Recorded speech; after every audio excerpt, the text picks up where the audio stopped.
Here we are then testing out this 7Artisans 85mm f1.8 currently shooting on my A7 III. I'm indoors because the weather is terrible. Doesn't bode well for testing this outside. I don't really want to put gloomy shots on, but we'll see what we can do. Of course, here we are testing the video autofocus. How is it faring? Are you seeing any issues other than the lighting? Yeah, we need to crack this thing open and see what's what, and then just get on with it. So let's do just that. Right, it's greeted with a USB cable. Ooh, sure they've included one of them before. Manual, the usual bits and pieces, and the lens itself. Right, so let's see if I can usually take these off with brute force. Right, there we go. Does remind me, of course, of the 50mm, but we've got a little function button on the side here. AF, MF switch actually feels pretty good. Aperturing, that is really rather heavy. So we've got 1.8 to 8, that is cool. That is heavy. I know I'm not as strong as I was a year or two back, but that is something. And also the manual focus ring is really heavy. I wonder if they'll loosen up over time. No weather sealing of note. Of course, the USB-C firmware port. Nice little snap cap there. Nice petal hood and a nice big chunk of glass for you there. So we've got 80cm minimum focusing, 62mm filter size, weighs around 437 grams. Now this shortcut button, we'll see if that will work with my A7 III. We've got a magnification ratio of 0.07. Let's get the A7 III set up. There we go. Oh, that, you can feel the weight when you compare it to what we're already dealing with. Yeah, I mean, it looks pretty decent. Definitely feels a bit weighty on this camera, but there you go. So what else? STM focusing, f1.8 to 16, you saw the 8 as well. 11 diaphragm blades, 10 elements, 7 groups. This could be a pretty interesting one. I do like the focal length quite a lot and the aperture, so we should have some fun with it. So let's go and do that now.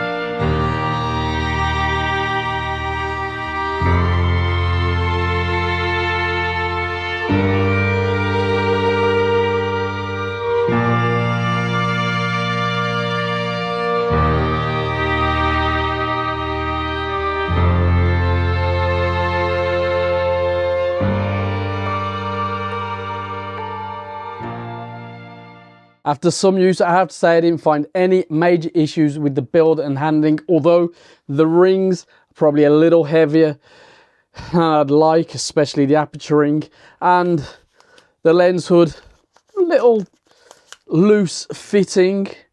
The aperture markings are slightly off at the widest ends, which is a little bit odd, but other than that, overall, it's a really quality feeling lens, especially at this end of the market.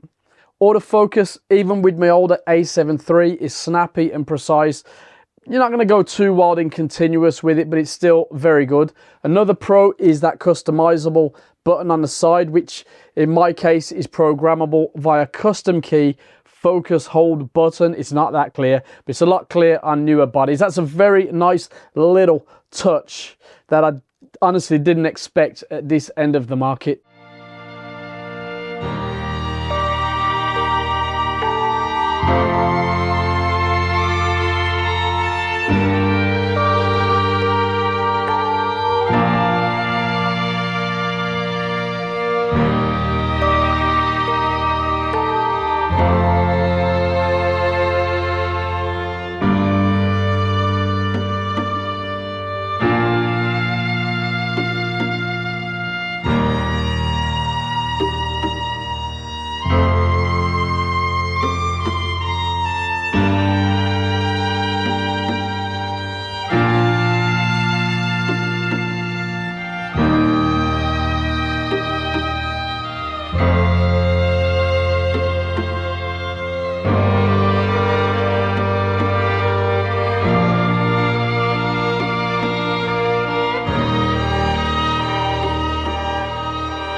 Image quality was pleasantly surprising. Wide open sharpness, really good in the center, kind of soft towards the edge. It hits its best at f2.8, diffraction f11, color rendering for Sony, sorry, is very good, and contrast not bad at all. Now field curvature is quite noticeable, hence the soft edges, so anything wider than an f4 in this case, you will notice that if you're going looking for it. It's not something I'm that worried about with a lens of this focal length. Chromatic aberration, that doesn't go away until f8. Distortion though is minimal. Vignetting, not an issue. Flare isn't great when you're pushing the lens in that way. And finally and happily, I find the bokeh to be basically excellent, very pleasing, unless you're really going to pixel peep the shape of the specular highlights. But then this isn't a channel for pixel peeping, as you and I well know.